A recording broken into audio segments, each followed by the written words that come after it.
That's pretty good right there. Far dog. Dave, other than the Holstein, I think somebody. Oh, this is a Toledo Bend question. Yeah. What's your favorite Big Creek arm on Toledo Bend?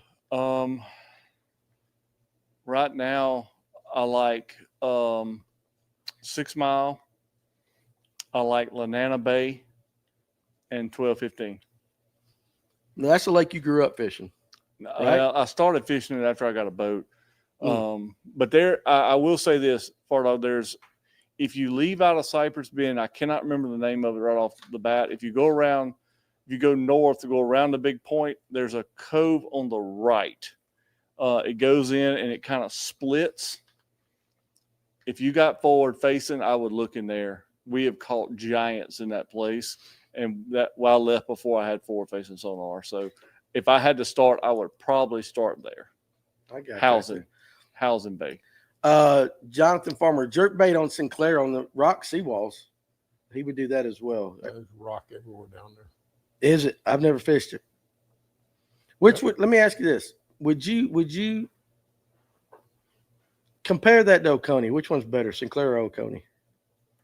Sinclair. You say Sinclair?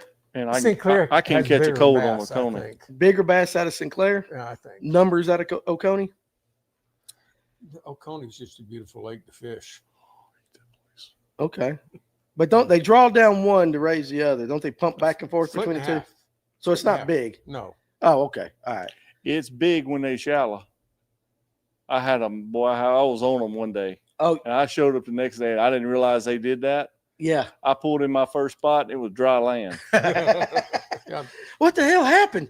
Where'd the water go? I had no idea. We finally They figured it out. Up at night and lower it in the daytime. Which one did they raise up? Sinclair raises at night? Comes up at night and goes down to the day. Okay.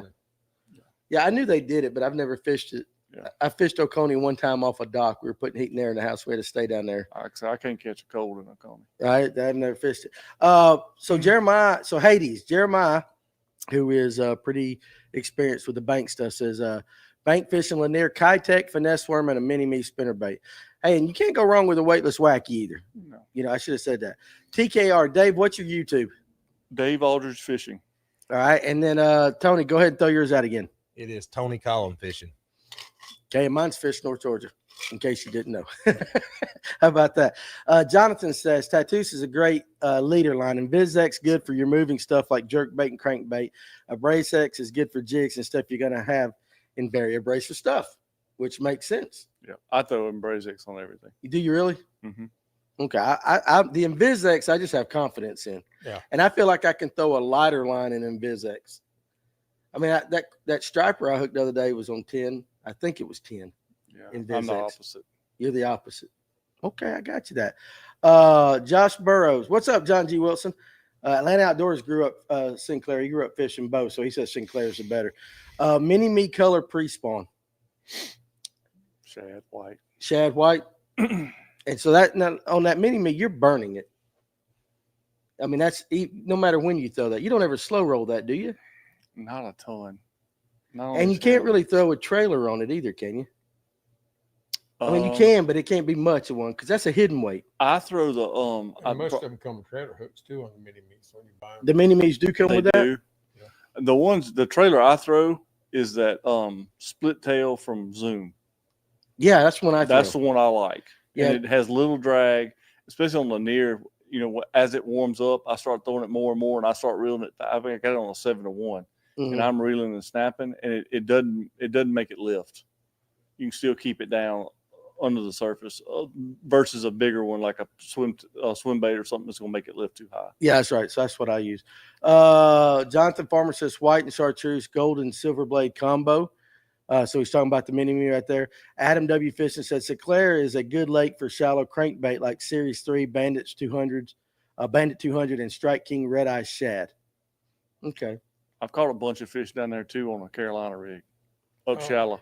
Both lakes are good Carolina rig lakes. Like around the docks, and I mean up in that we used to call it hay grass, but throw a Carolina rig up in that stuff too. Okay. All right, guys. Well, listen, we're about 156 in, so I think we're gonna call it a night on this. A lot of good comments and questions coming from that, and you guys had some hell of suggestions that now I got to go home and I got to think tomorrow, between tonight and tomorrow, what I'm going to throw on Lanier's Saturday, for sure. So, Jeremiah says off topic, but does anyone throw mop jigs with the really big skirts? I don't, but I've tried them before. They Don't look like good in the water. Yeah.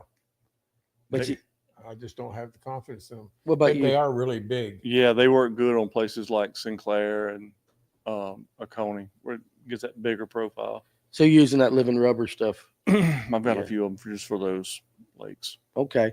Atlanta Outdoors. If you're ever at Sinclair and stumped, ask Big Ed at Lakeside Bait and Tackle. So that's your go-to source down there at Sinclair. So, hey, appreciate you throwing that stuff out.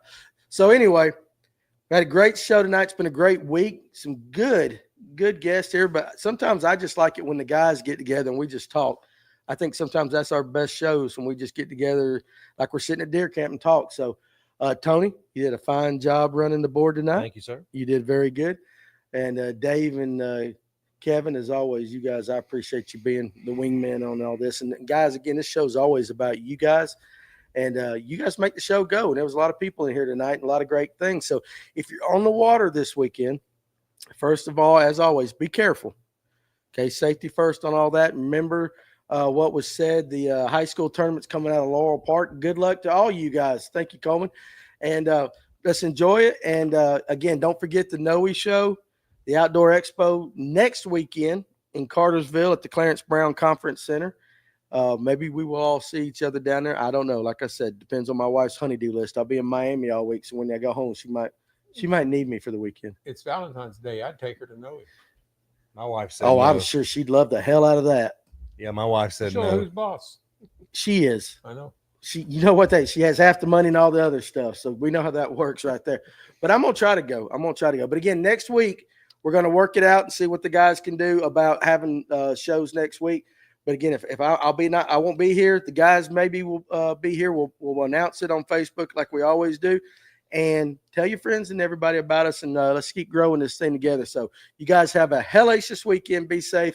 Catch some fish so that you can post it on the Fish North Georgia group page, the brag board Monday morning. We're out of here. Have a good night.